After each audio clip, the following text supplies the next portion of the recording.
There's no judgment around food. Food is food. As long as I make peace with it and don't attach any meaning or worth to it and don't put my emotions and feelings or escapism into it and then later feel guilty or shame about it and then binge later or restrict so badly that I want to binge on the whole fucking cake from a grocery store later, I'm good.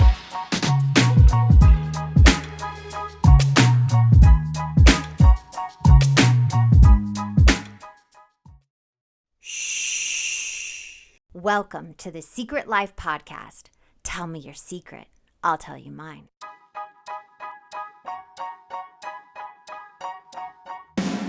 Sometimes you have to go through the darkness to reach the light. That's what I did. After 12 years of recovery in sex and love addiction, I finally found my soulmate, myself. Please join me in my novel, Secret Life of a Hollywood Sex and Love Addict, a 4-time bestseller on Amazon. It's a brutal, honest, raw, gnarly ride, but hilarious at the same time. Check it out now on Amazon.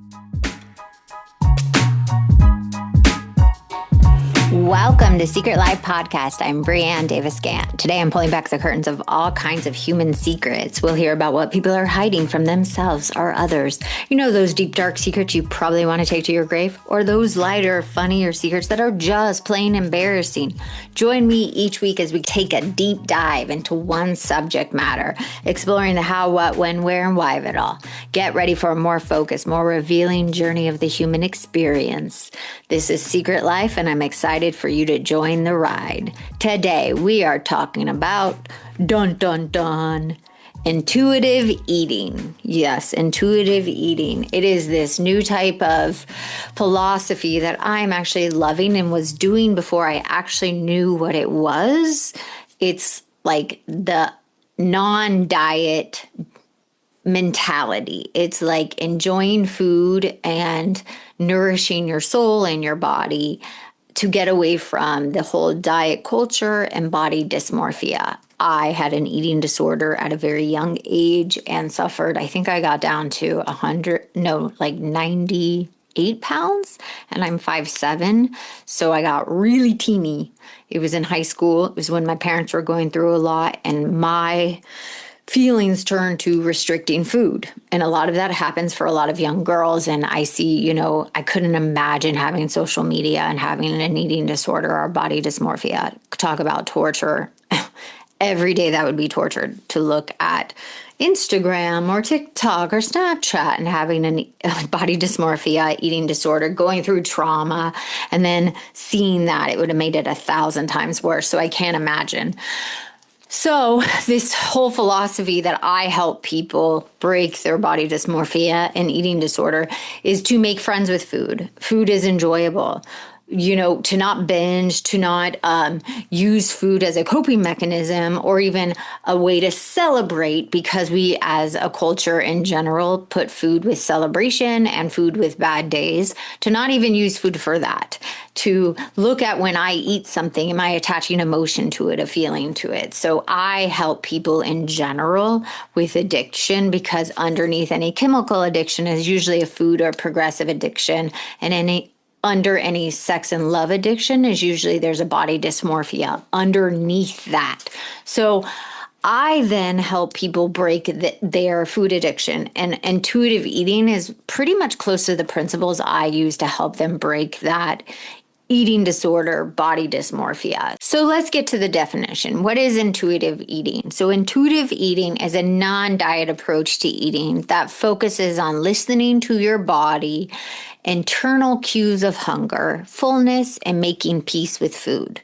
And it encourages you to tune out all the external pressures and rules about food, such as those that are imposed by the stupid diet culture, orthorexia world, and you cannot eat sugar and you cannot eat carbs or white bread or whatever past this time at night. Instead, it focuses on your own body's signals to guide you on your food choices. So there are 9 key principles to this intuitive eating diet approach, or not non-diet approach, right? So number 1, let's go through these. You reject dieting mentality completely. Completely. You let go of the idea of restrictive diets led to a better life. No, you let go of them completely. You move away from that world that if I diet, if I'm on keto diet, if I don't eat this, if I do South Beach, Atkins, what are all the things? Protein based, I'm a vegan. That could be because you love animals. Like whatever you do, you move away from it. You reject the mentality of dieting completely. So for me, how I live now to how I live about 5 years ago, 10 years ago, I don't diet at all. I eat whatever I want. I legit will have a cupcake for breakfast if that is what I'm in. I'm like, what does my body need? Where am I? Oh, I would like to have that cupcake. Yes, is this the healthiest breakfast? No, I'm not saying it is. But I will let my body guide in a way where I'm like, but it's not like I'm gorging on 8 cupcakes. So I'm just using this as an example. If we want to get pancakes down the street with some sausage, I am not going to restrict myself anymore to be this way. But am I still eating healthy? Yes, I eat a smoothie with kale and protein and that every single day with vegetables and eat other healthy things to balance it. Okay, honoring your hunger. You respond to hunger cues. You do not starve yourself. You do not restrict. You respond to the first signs of hunger to avoid excessive hunger that might trigger unhealthy eating choices. So as soon as you feel the hunger, you then go eat something. So that for me, I'm using me as an example as a woman that works and uses her brain a lot. I have 10 sessions a day when I work with clients. My brain is functioning all the time. I have to feed my brain. So I will snack. Sometimes after every session, every 2 sessions, I have to have a little snack because I'm feeding my brain to function. And I have to keep using my brain and I need food to feed my brain. So I will honor that hunger. Oh, I'll have some nuts. Oh, I want some pretzels. Oh, I'll have some of this. Like I will be okay having little snacks. So I'm constantly honoring my hunger and not restricting throughout the day to have one big meal. That's what I used to do, just have one big meal. So I would restrict throughout the day so then I could gorge on that meal. Number 3, make peace with food. I used to think food was the enemy, and a lot of people do. So you avoid labeling foods that are good and bad. Allow all foods to be there without judgment. And so you don't feel deprived or reduce the likelihood of binge eating. So let's use that cupcake as an example. Some of you that were listening will be like, oh my God, she had a cupcake. That's so terrible. Why are you telling people to have a cupcake? I used to be, if I would have heard that, I would have been like, that's not healthy eating, Brianne. That's judgment. A cupcake, just so you know, is no different than a fucking cinnamon roll or a fucking cereal, sugar cereal. It's the same things. If you actually, a donut, pancakes, waffles, it's literally made of the same thing. So I'm just using that. That's a judgment we put on what the thing is. And there's a day you're like, you know what? I want that for breakfast. It's okay. I'm going to have it. As long as I'm not using it to escape, I'm not going to put any bad feelings around this little stupid cupcake and put my judgment. Oh my God, I feel so shameful. I'm eating this cupcake. It's the same thing as a donut. It's the same thing as a pancake. It's the same thing as a waffle. It's the same thing as a bowl of sugary cereal. Legit, if you think about it. So there's no judgment around food. Food is food. As long as I make peace with it and don't attach any meaning or worth to it and don't put my emotions and feelings or escapism into it and then later feel guilty or shame about it and then binge later or restrict so badly that I want to binge on the whole fucking cake from a grocery store later, I'm good. And then usually I'll have a couple bites and be like, oh, that was delicious, and let it be. That's how I help people let go of the binging, the restricting, the back and forth, the yo-yo diet. It's like there is no food that is bad. It's just the balance of how you eat it and what you attach to it.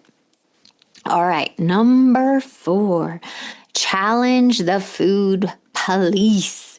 This is fun. This one is fun. So, challenging the food police, silencing the internal and external voices that impose unreasonable rules around food. And it was interesting. I was working with a client and her mom, and I had a whole argument with her mom about grilled chicken nuggets from Chick-fil-A. My son, a relative, ordered grilled chicken nuggets at Chick-fil-A. Mark and I hate those nuggets. I'm giving you this story. It's amazing. Hate those nuggets. They're like rubber. We don't like them. We've never ordered them. And one of our relatives gets them. And she said to our son, they're healthier than the fried chicken nuggets. So now our son will only eat the grilled chicken nuggets at 6. I think it started at 5 or 6. And I'm going, please don't put your food shit on my son. He is 6 years old. He can eat the fried nuggets at Chick-fil-A. Like, he don't need to be even thinking about it. They're not that bad. And he can have those nuggets. There's 4 of them. He's fine. He doesn't need the grilled. He doesn't even be thinking, these are the healthier options. It's like, don't put your food policing on my son. So I was saying this to this mom with her daughter that has a eating disorder and body dysmorphia. And I tell her this story and she goes like, yeah, the grilled are better. And I'm like, a 6-year-old doesn't need to be thinking about that. A 6-year-old should enjoy the fried nuggets. Nothing is wrong with those nuggets. A 6-year-old should not be restricting, thinking about the healthier option when he, as a parent, is the one that is showing him, oh, you can eat a little bit of that and a little bit of that and a little bit of that. You don't need to be thinking of what the healthier option. So you putting your grilled nuggets on a 6-year-old is your problem. And I had a whole debate with her because she was being like too restrictive with her children that was causing a lot of her daughters to have eating disorders. And she finally got it. I was like literally going back and forth. Like, don't allow other people's crap to be put on you, because then it becomes your internal voice, to just silence those voices from outside. Okay. Next one, discovering the satisfaction factor.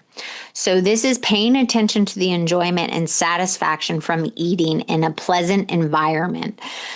So starting to see what you enjoy. And I'm doing this with one of my clients in Canada. I'm having her go, what do you want to buy? What do you want in your house? Buy a couple things that you're like, ooh, I really enjoy that. And so lately she just bought her first chips and salsa. And she was like, ooh, I really like these chips and salsa. If that's something she's enjoyed, because food for her tastes like cardboard. And I was like, we need to develop your sense of taste, because you've restricted for so long at such a young age being a dancer. You have not developed the enjoyment and satisfaction of food. Food is a part of life, and to enjoy and to eat outside in your garden with birds, feeling and enjoying the taste of food. So that is a new thing with this intuitive eating, to start to seeing what you like and trying to fill your life with those things and enjoying food for what it is. Feeling full. This is a big one. Learning to recognize and respond to the signals of feeling full and stopping when you are full and satisfied. This is a big one. And how I help people break their body dysmorphia, overeating, binge eating, or even restricting is put it on a plate. Put an amount on a plate. A certain amount. So take it out of the takeaway or Tupperware, whatever you have, and put it on a plate and just eat whatever amount on that plate, and then stopping even halfway through, whatever it is, and seeing if you're full and pausing, because sometimes you go back and get more before you even know you're full, or you just like put a teeny little. So it's like recognizing and pausing between the bites, chewing, really enjoying your food, not shoveling it in, because even a lot of people with body dysmorphia grew up in households that they ate really fast. My family ate really fast, so I would eat really fast and I wouldn't even enjoy my food. I would eat so fast. thinking like I wasn't going to get enough food. I have no idea why, but some people, they eat really fast because they felt like their food was going to be taken away or they weren't going to get enough. Next, feeling your fullness. That's what I just did. Coping with emotions with kindness, developing a strategy for dealing with your emotions that don't involve using food. So feeling your emotions, that's a big, big one. Before you eat something, I always say, especially if it's like a sweet, a salty, like that kind of thing, I always pause myself and go, what am I feeling? Am I feeling an emotion right now? Do I need to like sit with myself? Is something going on? Am I anxious or am I feeling some? And I pause and go, why at this moment do I desperately want this thing? Like we'll say ice cream or a piece of pizza or anything, right? And I go, am I wanting comfort for a reason? And so I try to connect to my feelings. And then if there's an emotion that needs to be felt, just to make sure I'm not escaping, because food was an escape for me. And then I would restrict to control it. So I'd feel some power, right, over my feelings because I felt out of control in my household and with my sex and love addiction and with, all the craziness toxic that was going on. So I always try to connect to my emotions before I eat anything and say, is anything going on with me? How is my day? And I check in with myself and I do it with kindness. I have no bad feelings about checking in with myself. We are humans. We have feelings. We have emotion. Feelings are in your head. They're those, I am sad. I am this. I am that. And emotions are actually the things that come out. The actual anger, sadness, tears, those things. So that's where you are human. You are allowed to feel. And then we escape. People shop. People go want to have sex. People want to go gamble. People want to go drink alcohol. I pause. Always the pause. Respect your body. Accept and appreciate your body as it is and focus on your health rather than your appearance. So that is that. I don't have a scale. I don't even look at sizes because every company's pant size, dress size is completely different. It doesn't fucking matter. Every country has different sizes. It doesn't matter. So I just see how I feel in my body. I respect my body. My body is healthy. I am moving. I am strong. I actually can play with my child and move my body and walk and do all these things and run. So those are the things that are important instead of how do other people think I feel? I don't need validation by other people how I feel. How do I feel about myself in my body? Do I feel good? Do I feel strong? Do I feel healthy? Movement, feel the difference. Engage in physical activity, like I said. Does it bring you joy and energy rather than you are solely focusing on burning calories? Before I would work out for 2 hours, 3 hours, have to go to the gym, feel bad if I didn't work out or go to dance class, beat myself up. Don't do that. No, movement is about joy. So is it joyful? Is it bringing you happiness? Nothing should be about beating up. Intuitive eating is about bringing joy and feeling good about yourself. No beat up, no hurting yourself. Lastly, honoring your health with gentle nutrition, looking for balanced eating, balance. So if you eat that cupcake, have that shake, that healthy shake. If you eat that cupcake, have it like a healthier lunch. If you eat that cupcake or pancake, eat something a little healthier later. It's all about balance. So you're just not binging on a bunch of crap. That you can have that bag of chips, but maybe have the soup for dinner. Like it's all about balance. That there's no perfection. It's okay. Like so it's like lightening that. It's not you are enjoying all. So the difference is, I just want to hit it. The difference is traditional diet is like restrict, rules, focus on weight loss. Intuitive eating is very flexible, self-compassion, building a healthier relationship with food, listening to your body's needs and responding to hunger cues. That's what it's about. And how it benefits you. Oh my God, I can't tell you, my body's dysmorphia has been so much better. My self-confidence is better, but the studies show you do improve your body image, self-esteem, risk eating disorders, healthy eating habits, better psychology in your brain, well-being, improvement with relationship with food, increased self-awareness of hunger and fullness cues, mental health's better, compare and despair, it goes away. You are just a better human being and feel better about yourself. And so I really suggest trying this. It's amazing. This is what I teach my clients, and I didn't even know it had a name. So I hope this helps. I hope it helps your body dysmorphia or you in any of your eating issues. Please try it. It's been wonderful for me. So let me know. Thank you for listening to Secret Life Podcast. I hope this helps you. Let me know your thoughts or send me what you want me to talk about at secretlifepodcast@icloud.com. Until next time. Thanks again for listening to the show. Please subscribe, rate, share, or send me a note at secretlifepodcast.com. And if you'd like to check out my book, head over to secretlifenovel.com or Amazon to pick up a copy for yourself or someone you love. Thanks again. See you soon.